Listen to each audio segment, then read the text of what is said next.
lectura que acabamos de hacer es una lectura que tiene dos eventos muy importantes. Pero fíjense que acabamos de leer la parte de el y vivieron felices para siempre. La verdad es que esta lectura tiene un contexto más allá y nos quedamos en la parte pues bonita, ¿no? Dicen que el y vivieron felices para siempre es como el inicio realmente de la, valga la redundancia, de la realidad, y así es en este pasaje. Leímos esa parte donde todo es muy bonito, perseveraban, se querían, avanzaban todo muy bien, pero ¿qué hay detrás de? Entonces vamos a orar, vamos a pedirle a Dios que sea Él el que guíe nuestros corazones esta mañana. Señor, esta mañana te damos muchas gracias porque tú eres bueno con nosotros, gracias porque tú nos permites estar aquí, Señor, y también gracias porque tú nos permites conocer más de tu palabra, aprender, Señor, y te pido que tú nos ayudes a tener oídos atentos, Señor, pero los oídos de nuestro corazón para lo que tú quieres hablarnos hoy. Guía mis palabras, Señor, que no sean mías, sino que vengan de ti, Señor. Gracias te damos en el nombre de Cristo Jesús. Amén. Y bueno, ¿pueden tomar su lugar, hermanos? Acabamos de leer Hechos y el contexto de Hechos 2 pues tiene varias cosas bien importantes. Fíjense, tiene dos eventos muy importantes. El primer evento es cuando baja el Espíritu Santo en el Pentecostés.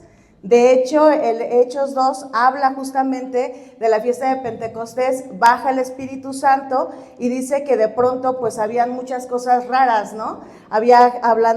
Estaban unos hablando en una lengua, otros en otra, unos entendían, unos no entendían, a tal grado que de pronto dicen, bueno, es que estos están borrachos, ¿no? La traducción a nuestra actualidad sería ellos están tomados, están borrachos. Y después de ese evento, de que baja el Espíritu Santo, hay un segundo evento. El segundo evento es cuando Pedro da su primer discurso. O sea, es el momento en el que Pedro toma como valor, como lo que era, como un apóstol, y entre tanta gente les dice, no, o sea, espérense, no están tomados, les voy a explicar. O sea, es el Espíritu Santo y empieza a hablar sobre la profecía de Joel. Y les dice, ¿se acuerdan de lo que decía el profeta Joel?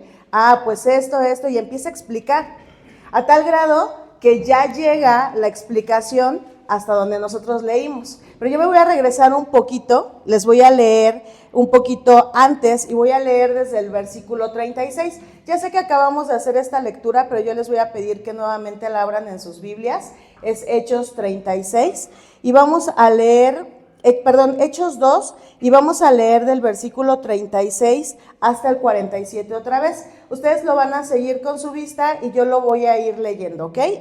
Dice en el versículo 36, y esto lo dijo Pedro: sepa pues ciertísimamente toda la casa de Israel, que a este Jesús, a quien vosotros crucificasteis, Dios le ha hecho Señor y Cristo. Al oír esto, se compungieron de corazón y dijeron a Pedro y a los otros apóstoles: varones hermanos, ¿qué haremos? Pedro les dijo: arrepentíos y bautícese cada uno de vosotros en el nombre de Jesucristo para perdón de los pecados y recibiréis el don del Espíritu Santo. Porque para vosotros es la promesa y para vuestros hijos y para todos los que están lejos, para cuantos el Señor nuestro Dios llamare. Y con muchas otras palabras testificaba y les exhortaba diciendo: sed salvos de esta perversa generación.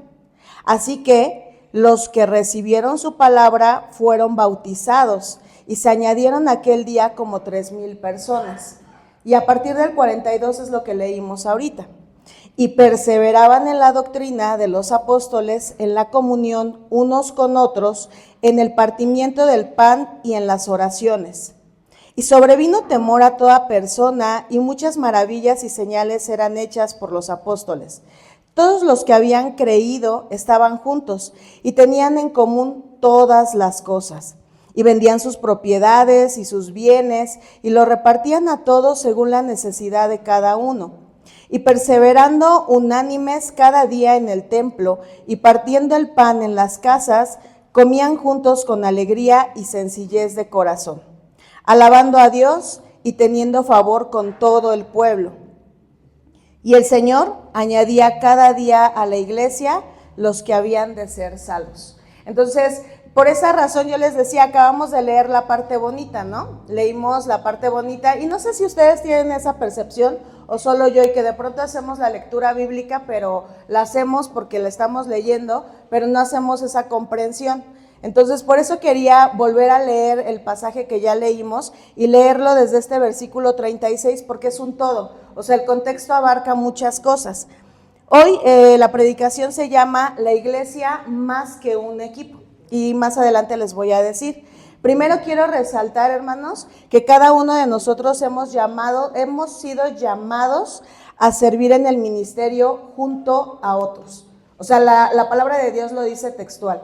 No hay un versículo donde diga que tú solito hagas las cosas. O sea, realmente no lo hay. Entonces, de lo que vamos a partir en esta predicación es que todos hemos sido llamados a servir en el ministerio junto a otros y no solos, ¿ok?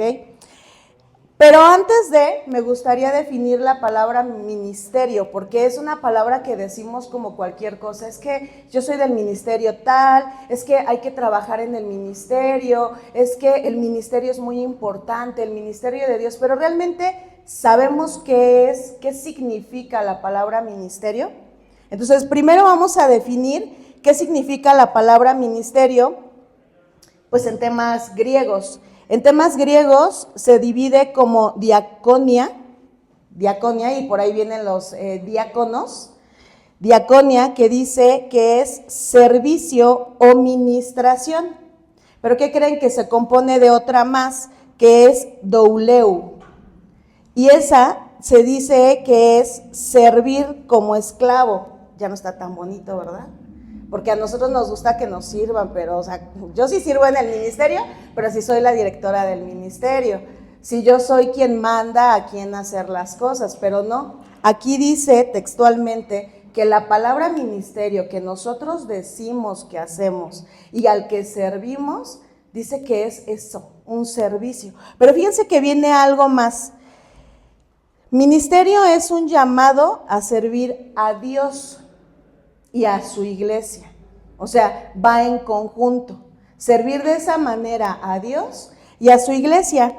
Pero también nos da un ejemplo, porque de pronto diríamos, bueno, es que sí servir y así, o sea, pues también, o sea, no es como tan fácil andar sirviendo. Pero dice que tenemos un ejemplo, y ahí sí no nos podemos hacer para ningún lado, porque dice que el mayor ejemplo de servicio fue Jesús. Él vino a servir y no a ser servido. Y entonces cuando nos decimos cristianos, entendemos que nuestro ejemplo es Jesús.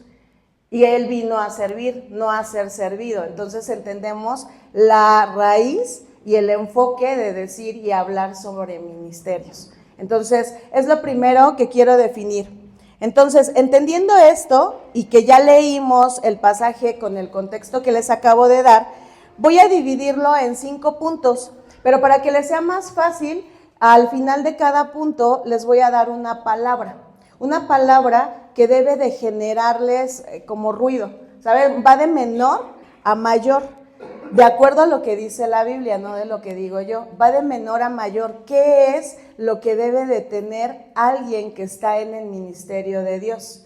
Y aquí no es quien tenga un cargo, todos los que nos decimos cristianos estamos llamados a servir. Entonces, tengas ministerio o no, trabajes en la iglesia o no, pues este es el llamado que Dios hace hoy para decir, algo tenemos que hacer y tenemos que llevar este proceso, ¿ok?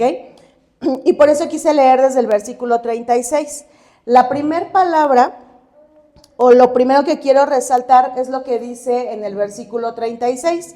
Dice que les dice Pedro, sepan pues ciertísimamente toda la casa de Israel que a este Jesús, a quienes vosotros crucificasteis, Dios le ha hecho Señor y Cristo. Y dice que cuando les dijeron esto, se entristecieron. Bueno, la palabra en nuestra traducción, o en la que estamos leyendo, Reina Valera, dice que se compungieron de corazón. Si ustedes buscan el significado, dice que es entristecerse, pero es no sentir solo dolor. Ay, bueno, qué tristeza. No, dice que es un dolor que te llega al corazón, ¿no? Imagínense, o sea, que de pronto sea uno de los soldados que anduvo ahí, sí, crucifícalo, ¿no? Y de repente baja el Espíritu Santo, los toca y les dicen, pues tú también lo crucificaste.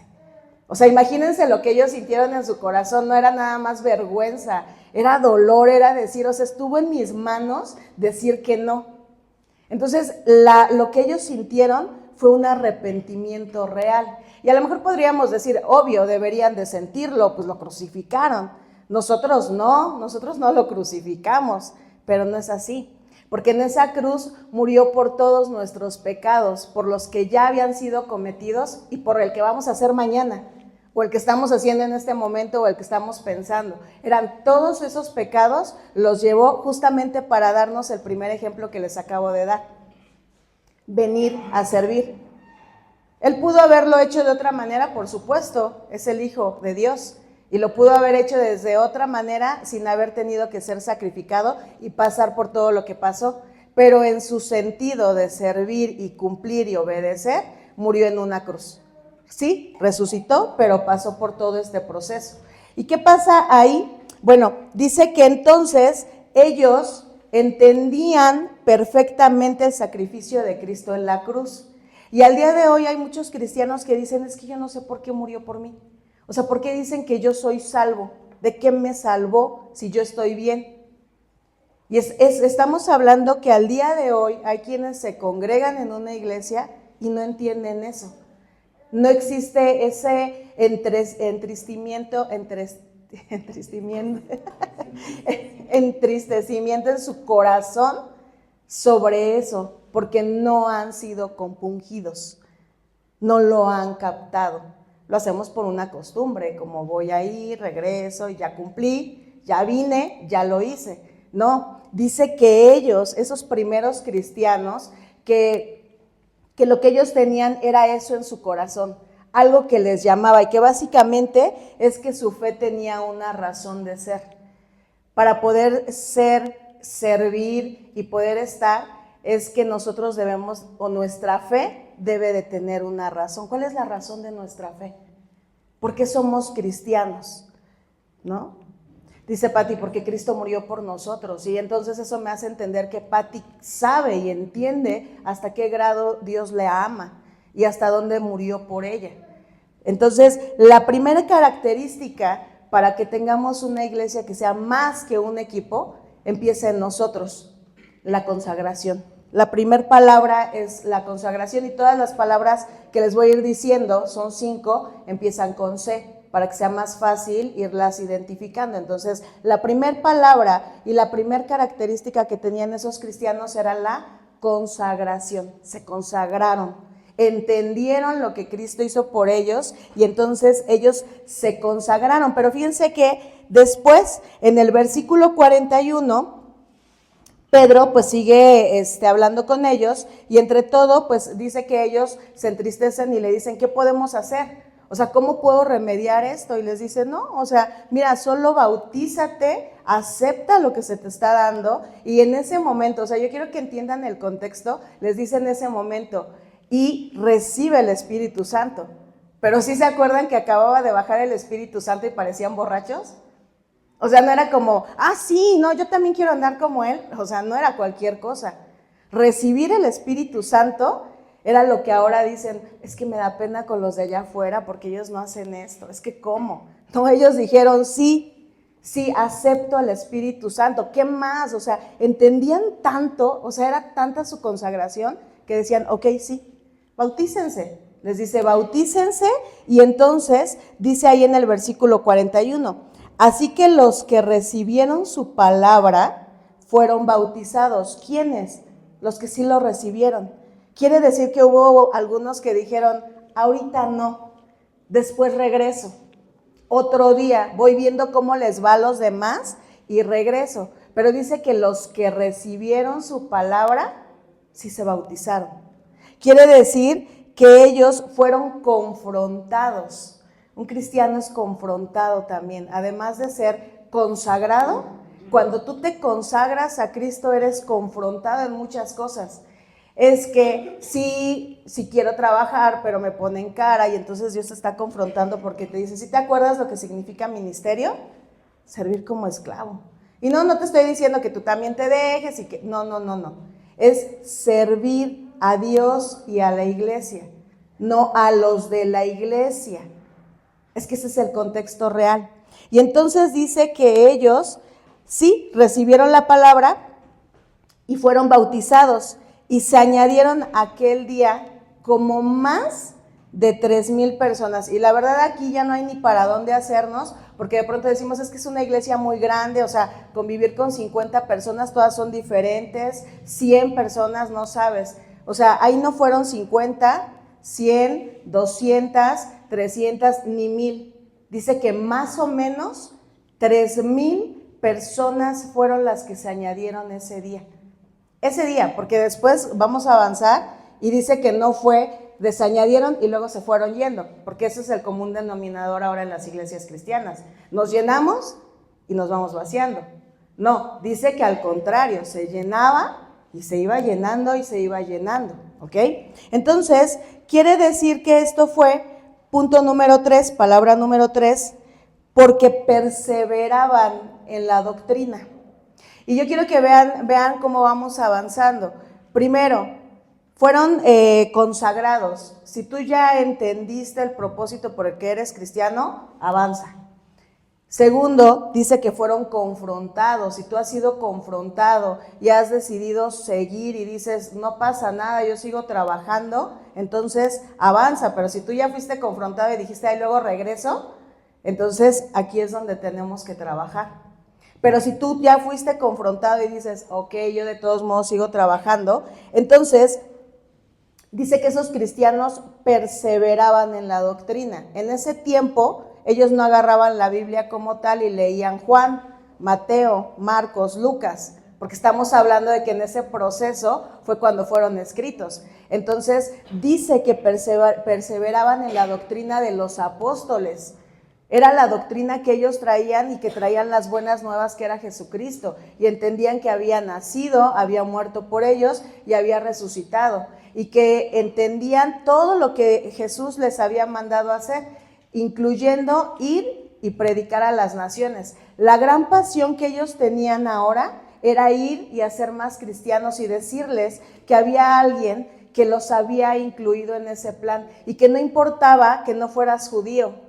No importaba que, como en ese tiempo les decían, fueras un perro, ¿no? Decía, y lo decía en alguna otra predicación, ¿no? Jesús en una parte dice, y esa zorra, ¿no? Y era también una palabra despectiva. O sea, decía, es para todos. Y les dice Pedro, es para ti y para tu familia. ¿Y qué crees?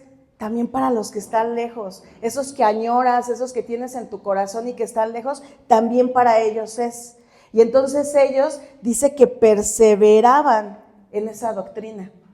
Hoy para nosotros es más fácil perseverar en la doctrina, porque no solo tenemos Biblia, tenemos podcast, tenemos TikToks, porque hay quienes también se instruyen con TikTok, ¿no? Pero bueno, o sea, tenemos TikToks, tenemos unas Biblias con comentarios muy buenas, Biblias para apuntes, tenemos todo para perseverar en la doctrina. Pero cuando a ti te hace falta tiempo para leer tu Biblia, para tomar un tiempo con Dios, entonces algo está fallando ahí. ¿Por qué? Porque no estamos perseverando. Lo que ellos hicieron, la tercera palabra, refiriéndome a que perseveraban en la doctrina, es que eran cristianos competentes. Y suena triste, porque a veces nosotros decimos, yo soy bueno para esto, yo soy bueno para la otro, sí. Son las habilidades que Dios nos ha dado, pero esas habilidades como hermanos en Cristo tenemos que trabajarlas con la competencia de la doctrina. Poder saber qué decir. Yo puedo decir, sí, yo puedo ir y entrar a una cárcel. Por supuesto, ¿no? Tenemos la puerta abierta, no sé si lo sabían, tenemos la puerta abierta para ir a los reclusorios. Pero ¿por qué no vamos? Porque a lo mejor no somos competentes. No tenemos las palabras directas para decirle a una persona que a lo mejor está ahí, pues inocentemente, o que a lo mejor sí lo hizo y no se arrepiente. ¿Sabes qué decirle? No somos competentes, porque no perseveramos en la palabra.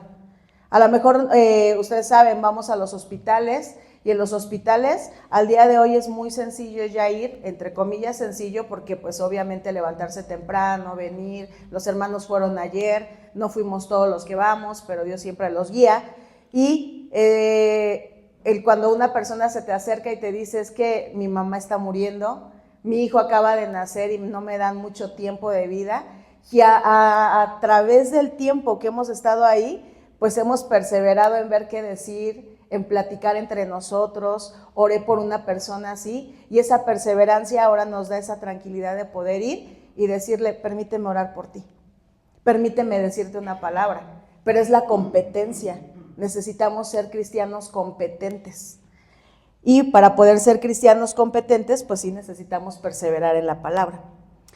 Punto número 4 es que todos los que habían creído estaban juntos. Y esa es la parte como más difícil, fíjense, porque se acuerdan que les decía que eran más de 3,000 los que creyeron ese día. Pero después se iban añadiendo más. Y entonces, pues qué difícil, ¿no? Porque ya ahí llegamos a la parte que leímos hace rato, la parte bonita. Resulta ser que eran más de 3,000 y se llevaban bien. Les gustaba. ¿Y saben por qué? Porque hay algo bien bonito en esa parte. En el versículo 44 dice, todos los que habían creído estaban juntos, pero tenían algo, tenían en común todas las cosas. Ay, pero es que tú no conoces, no. ¿Se acuerdan? Que el enfoque es Cristo, lo que los unió fue Cristo. Y dice que entonces ellos no hablaban del otro, no se daban cuenta quién no hizo, quién hizo, dice que tenían en común todas las cosas. ¿Qué eran todas las cosas? Todo lo que Cristo había hecho por ellos. Ellos sabían que si querían ver el pecado de Patty, también me había perdonado a mí uno. Y que sabían que si Connie no había hecho algo bien, yo tampoco. Y que aún así, en esa imperfección, estaba ese Cristo que nos recibía, porque era para todos. Y eso era lo que ellos tenían en común, todos sus pecados que habían sido perdonados.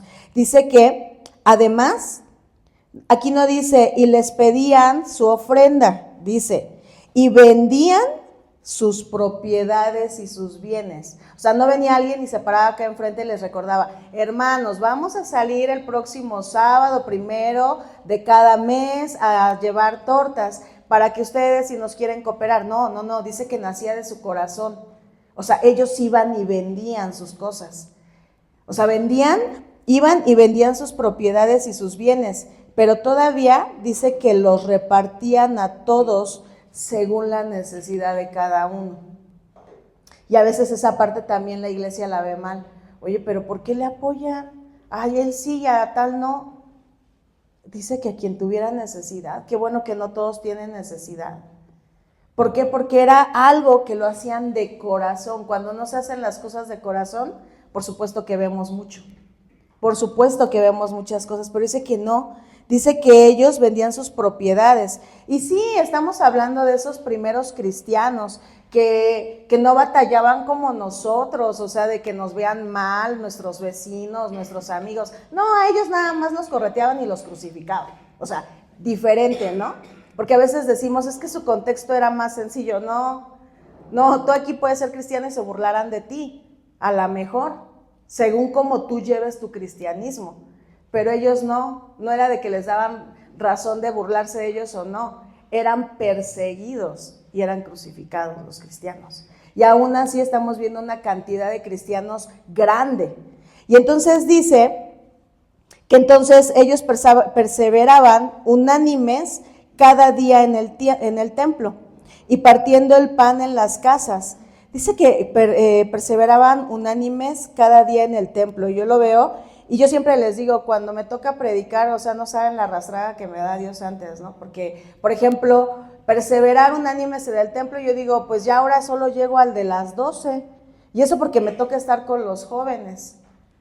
O sea, ya a las 9, pues no, ahorita no puedo, a las 11 menos, ya a las 12 sí porque tengo una responsabilidad. O sea, no persevero en el templo. No estoy consagrándome con mis hermanos. Yo les digo, yo lo hablo de lo que veo en mí, pero les decía, cada cosa la vemos en cada uno de nosotros, ¿ok? Y entonces dice que perseveraban en la doctrina, perseveraban en el templo y partiendo el pan en las casas, comían juntos con alegría y sencillez del corazón. No era lo que comían pan, partían pan entre las casas, porque ya manejaban un nivel económico igual para todos, pero lo hacían de corazón, disfrutaban estar con esta persona. Y aquí en la iglesia sí sucede, o sea, sí disfrutamos juntarnos con nuestros amigos, pero a veces no todos, no con todos. Las reuniones, cuando hacemos la reunión general, a veces pues es que tal no barrió, tal no recogió, tal, y dice que no había quien les dijera. O sea, yo creo que ellos se reunían y decían, no te preocupes, yo lavo, yo trapeo, o ni siquiera necesitaban que les dijeran. Llegaban y veían, pues el suelo está muy sucio, hay que darle una trapeadita. Pero no, o sea, ¿cómo? ¿No? Entonces, dice que ellos tenían compromiso. O sea, si voy repasando, primero fueron consagrados, después fueron confrontados, después fueron competentes y después tuvieron compromiso. Y a lo mejor tú tienes las tres primeras, pero nos hace falta compromiso, porque yo llegué y dije, híjole Dios, me falta compromiso. Todavía me falta compromiso en muchas cosas, porque tengo cómo justificarme, porque justificaciones hay, muchas. Y por último, en el versículo número 47, dice que ellos no se quedaron con eso para ellos solos, porque dice en el versículo 47 que estaban ahí de sencillez de corazón, alabando a Dios y teniendo favor con todo el pueblo. Es decir, no necesariamente con los que habían creído.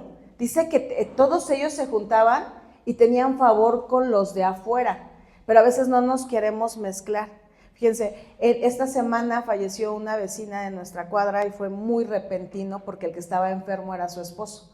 Entonces íbamos a preguntar por el esposo y nos decían, acaba de morir mi mamá, ¿y era qué? O sea, no lo creíamos, ¿no?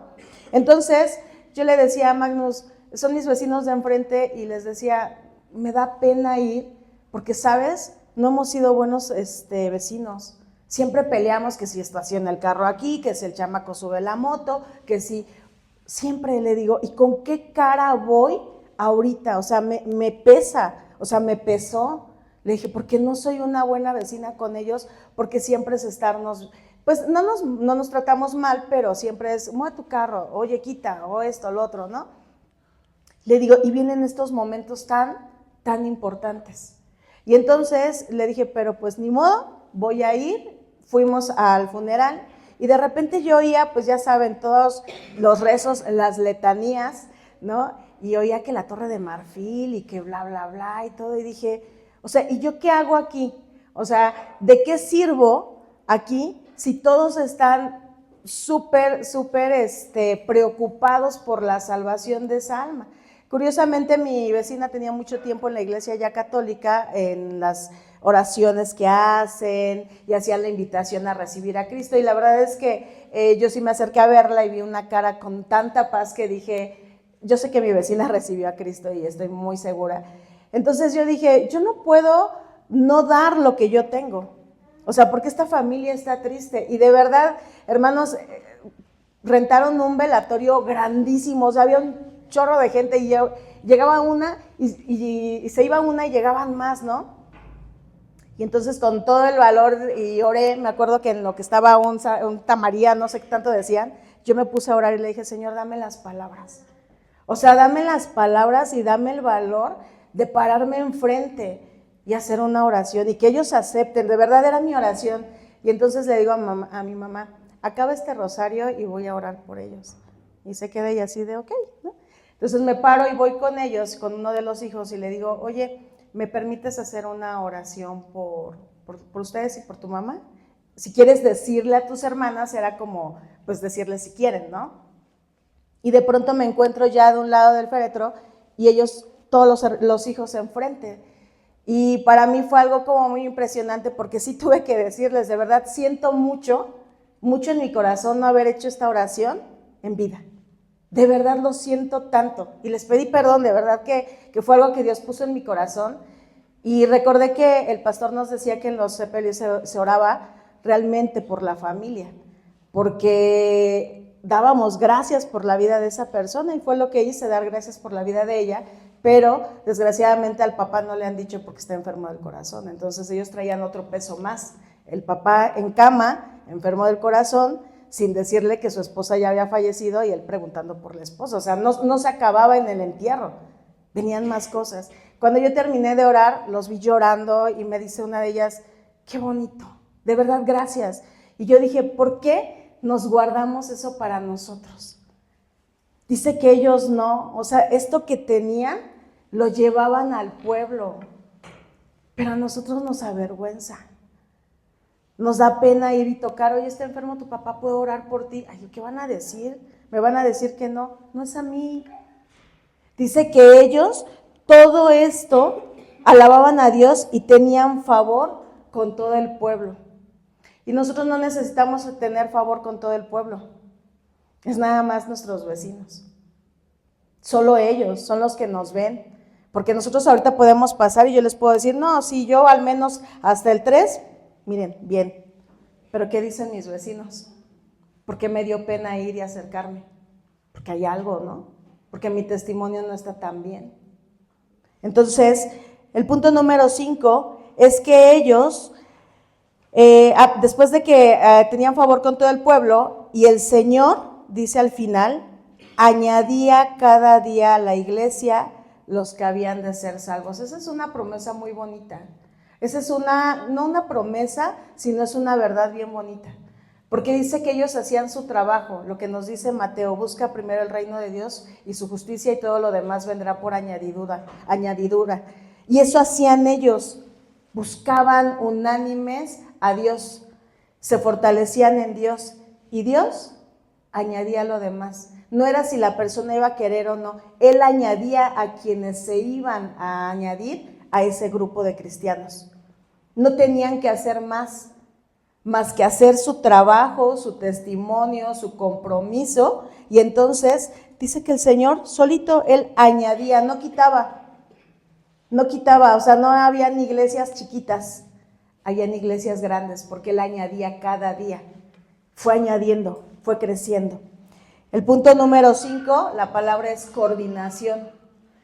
Eran cristianos coordinados, pero su coordinación venía del compromiso. Su compromiso venía de que eran competentes, y esa competencia venía de que habían sido confrontados y habían sido consagrados a Dios. El día de hoy, hermanos, pues debemos de dejar de pensar individualmente. Si tú dices, yo sirvo a Dios individualmente, pues déjame decirte que estás mal, porque Dios nos llamó a servir como una comunidad.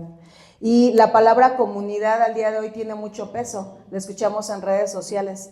Qué difícil es lograr una comunidad en redes sociales. Para los que tenemos redes sociales y más que vendemos un servicio, necesitamos, lo primero que te dicen cuando tienes tu red social y quieres vender, te dicen, tienes que hacer comunidad, que la gente se sienta parte de lo que tú haces.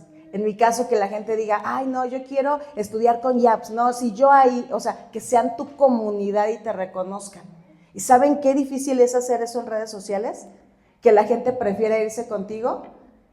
Tienes que estar constantemente buscándolos, dándoles, regalándoles, llamándoles, de manera que dicen, yo sí quiero estar con ella, yo sí lo estudio con ella, ¿no? Yo lo hablo a lo mejor en ese aspecto. ¿Por qué lo digo así? Porque la iglesia debe de empezar a ser y pensar como una comunidad, sentirnos parte de, sentirme parte de Nueva Vida. Yo sí soy parte de Nueva Vida. Yo quiero ir a la iglesia, sí, pero a Nueva Vida. Yo quiero participar en la iglesia, sí, pero yo quiero ayudar en Nueva Vida. Esa es la comunidad. Por eso es que les decía que el sermón se llama La iglesia más que un equipo. No es un equipo. Necesitamos ser una comunidad, sentirnos parte de, dejar de vivir y servir en el ministerio en base a propósitos y metas personales. ¿Por qué? Porque muchas veces es que mi meta es ir y ayudar en un hospital. No, mi meta es que mi iglesia vaya a un hospital. Esa es una meta personal y cualquiera la puede hacer. Pero cuando tú la coordinas y la haces desde todos estos puntos, desde que estás competente en la palabra de Dios, que estás coordinado, que estás consagrado a Dios, entonces tiene mayores resultados. Tenemos la puerta abierta ahorita a reclusorios, tenemos la puerta abierta Hospital de las Américas, pediatría, tenemos incluso los juguetes para llevarlos, tenemos pues los hospitales cada sábado de cada mes, pero se necesitan estas 5 palabras para poder ir y dar al pueblo y no hacer las cosas de manera individual. Debemos de convertirnos en un grupo de creyentes organizados, hermanos, que todos trabajando juntos para cumplir con la misión encomendada por Jesucristo, que es llevar las buenas nuevas. Esa es, llevar las buenas nuevas, de la manera que quieran, de la manera que sepas, de la manera que tengas el don. Es ir y llevarlas. Cantas, cantando. Actúas, actuando. O sea, lo que tú hagas, pero tienes que venir y sentirte en comunidad y quererlo hacer con los demás y compartirlo, porque solos no vamos a poder. Solos nuestra iglesia no va a ir añadiendo. Y no porque te queramos tener mucha gente aquí para decir que somos grandes, sino porque eso sería el reflejo de que efectivamente estamos cumpliendo ese mandato de ir y llevar la palabra de Dios a las naciones. La misión de la iglesia solo se puede cumplir si los discípulos de Cristo aprendemos a ponernos de acuerdo y a organizarnos para trabajar por un mismo propósito. Que el evangelio sea predicado y que Dios sea glorificado. No solo ser predicado, sino que también en lo que hagamos Dios sea glorificado. Y les voy a invitar que se pongan de pie. Vamos a hacer una oración para terminar. Y finalmente les voy a repetir las 5 palabras para que ustedes en su casa, en un tiempo, puedan meditar si han sido consagrados. Si todavía tienes dudas de tu fe, pues aquí está el pastor y puedes hablar. Como jóvenes, pues siempre les he dicho, se pueden acercar conmigo y podemos platicar. Pues los niños están arriba, están tomando su estudio, pero yo creo que como adultos siempre podemos ir y hablar lo que tenemos. Ninguno somos cristianos perfectos y todos tenemos dudas y es bueno hablarlas. Si ustedes han sido confrontados, pero en esa confrontación han sido lastimados, también es importante que lo hablen, que lo digan y digan, ¿sabes qué me lastimó? No te estoy reclamando, pero siento feo y por eso no he querido venir porque me cuesta verte, discúlpame. De verdad que lo más difícil siempre es pedir una disculpa, pero cuando lo pedimos, y se los digo que lo acabo de hacer esta semana, pues nuestro corazón descansa. La otra es ser competentes, hermanos. Busquen un tiempo para tener con Dios, un tiempo de calidad, un tiempo donde leamos nuestra Biblia, donde Dios nos hable. No se trata de cantidad, se trata de calidad, el tiempo que Dios y nosotros pasemos juntos. Y el compromiso, es necesario comprometernos. Cada uno de ustedes en esta predicación, yo espero que Dios les haya hablado en alguna de estas 6 palabras con C que les acabo de decir, y falta la coordinación, que todos podamos tener ese objetivo de podernos coordinar como iglesia y poder ser una comunidad. Vamos a orar. Señor, esta mañana te damos muchas gracias porque tú has puesto tus ojos en nosotros, Señor, siervos inútiles que realmente sabemos que nos falta muchísimo para poder ser unos ministros como el ejemplo que tú nos veniste a dar. Queremos pedirte perdón si no lo hemos hecho como es, si lo hemos hecho desde nuestro individualismo, desde nuestro interior, desde nuestras metas personales. Señor, perdónanos, porque sabemos que todo lo que hagamos debe de ser para tu honra y tu gloria. Y a veces ha sido para la nuestra, ha sido para nuestra honra. Y te pedimos perdón, Señor, porque como humanos también nos llaman la atención otras cosas. Señor, por eso hoy queremos traer a ti todo esto que nos pesa, para poder ser una buena comunidad, Señor, y lograr el objetivo que tú nos encomendaste. Porque no solo, Señor, nos llamaste a servir, tú nos llamaste, Señor, a ir y predicar tu evangelio, como esos cristianos, Señor, que tenían la persecución, que tenían el miedo de muchas cosas, Señor, pero aún así ellos perseveraron unánimes, Señor, en ti. con alegría en su corazón, con sencillez en su corazón. Señor, permítenos que como iglesia seamos esa comunidad que parte el pan felices, con sencillez en nuestro corazón, con amor y alegría por los otros, gozándonos de sus logros, gozándonos también, Señor, de lo que pueden hacer y en lo que nos pueden enseñar y nos pueden ayudar. Haznos siervos atentos a escuchar y aprender, Señor. Haznos sencillos y humildes de corazón, abre nuestra mente y nuestro corazón a que todavía podemos aprender más, a que no lo hemos logrado todo y que como iglesia, Señor, un día tú vas a seguir añadiendo todos los que han de ser, pero que mientras tanto nosotros debemos de estar comprometidos y coordinados como hijos tuyos. Gracias, Señor, porque tú nos hablas cada día de una u de otra forma. Señor, nos muestras lo que tú quieres en nuestra vida y lo que tú quieres que hagamos, Señor. Gracias en el nombre de Cristo Jesús. Amén.